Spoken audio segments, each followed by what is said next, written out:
चला तर जाणून घेऊया एक बॅरल म्हणजे किती लिटर इंधन होईल। आणि जे आपण कच्चे तेल विकत घेतो ते बॅरल मध्ये विकत घेतो। तर एक बॅरल क्रूड ऑइल पासून आपल्याला काय काय मिळते, तर एक बॅरल क्रूड ऑइल पासून आपल्याला डिझेल, पेट्रोल, विमानाचे इंधन म्हणजे जेट फ्यूल, एलपीजी घरगुती गॅस मध्ये सिलेंडर आणि डांबर, वॅक्स, प्लास्टिकचे इतर पदार्थ मिळतात। तर डिझेल किती मिळते, तर डिझेल आपल्याला जवळपास 75 ते 76 लिटर मिळते। 64 ते 65 लिटर पेट्रोल मिळते। जेट फ्यूल म्हणजे विमानाचे इंधन 15 ते 16 लिटर आणि एलपीजी घरगुती गॅस आपल्याला 6 ते 7 लिटर त्या एक बॅरल मधून मिळतो।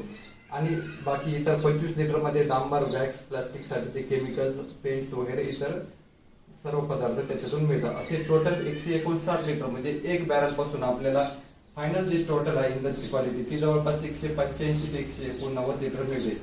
पण तुम्ही म्हणशाल 159 लिटर पासून 189 लिटर कसे काय मिळाले, तर याचं गणित एकदम सोपं आहे। ज्या वेळेस ते कच्चे ऑइल रिफायनरीज मध्ये जाते रिफाईन होण्यासाठी, तर त्यावेळेस त्याची घनता जी आहे ती चेंज झाल्यामुळे, घनता बदलल्यामुळे, इंधनाची घनता चेंज झाल्यामुळे त्याचे आकारमान वाढते आणि त्यामुळे जवळपास 25 ते 30 लिटर एक्स्ट्रा इंधन मिळते, एक्स्ट्रा ऑइल मिळते। हे रिफायनरी, यालाच रिफायनरी गेन असे म्हणतात।